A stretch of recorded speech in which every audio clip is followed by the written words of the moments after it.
Charity. Nice one, Dave. What have you got, Anne? Well, on the face of it, this seems an extraordinary story. You'll be hearing more about this, I think, as the days go on. Boy ordered to live with dad he hates. Right. It's a story from the family court, and as we know now, reporters are allowed into the family court. The judge has said, basically, it's a case, it seems to be a case where there was a divorce, and it was ordered that the child should spend time with father, that he was denied. Mum, and the father alleges that mum was poisoning the child's mind against him. She consistently made promises she didn't deliver in terms of these over a long period, and the father says she was poisoning his mind, so much so now that he doesn't want to go and see dad. So the judge has taken this extraordinary decision, and it's clearly after a long story, of actually ordering that the child goes and lives with the father, even though the child doesn't want to. And even though the judge says, you know, this is going to be almost cataclysmic for the child, what do you think? That is the way it's going to go. Because the father is a loving man who has been denied access to his child. Yes. It is understandable that over a prolonged period of time, a woman who's refusing to conform to the agreements that have been made could be poisoning the child's mind. Yes. Family courts are supposed to put what's in the child's best interest first. So if the child doesn't want to go with his dad, do we ignore... Is the child's best interest to be with his dad, even though he doesn't want to go? Exactly. And obviously, after hearing all of the detail, not all of the detail is reported, no.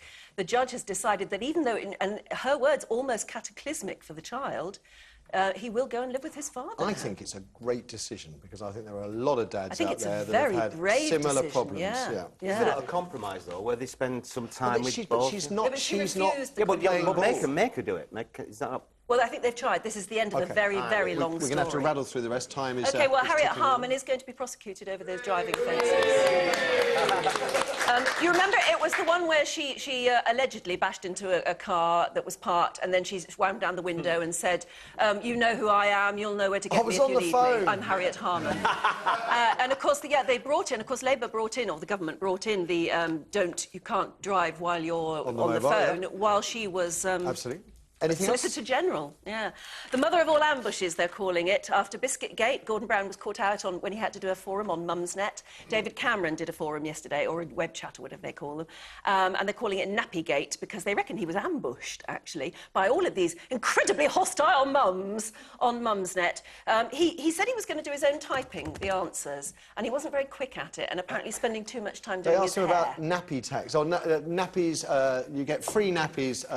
for mums on benefits, it's 4 a day, it's not enough. They asked him, is he going to change the law? 7 minutes later, he still hasn't come up with an answer. That's right, which is why they're calling it Nappygate. But they're saying, you know, frankly, there was an awful lot of time for mums of a certain political persuasion to ambush him, and it does appear that he had a rough time. And then finally, a very interesting artistic endeavour. The Arts Council are back to this project. It's done by a girl called Rita Macalo, 37-year-old woman, I think, who is an epileptic artist.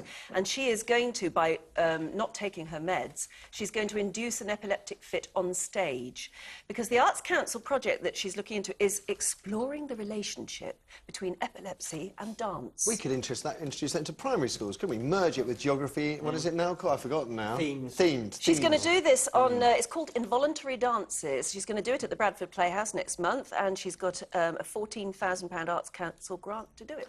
Many, many years ago, when I was in a youth theatre, I worked on a play called Mother Courage with a wonderful woman who played Mother Courage, and she was epileptic, and she took a medication and had an epileptic fit on stage. And if people think that that's entertaining, then they need their heads examined. It's not entertaining. Or does it make a powerful statement? I don't know. It's too dark for me. Of course, the epilepsy charities say it's dangerous, frankly. Yeah. Scott. OK, I've got the Telegraph, page 1, the MP responsible for policing Commons expenses, who has claimed nearly £30,000 for a second home that his wife has banned him from staying in. He's alleged of having an affair with a headmistress in his constituency and using a taxpayer-funded cottage to meet her in. So this is the guy who polices MPs' expenses? Yes, that's right. I tell you what, look at that picture and think which one is the wife. I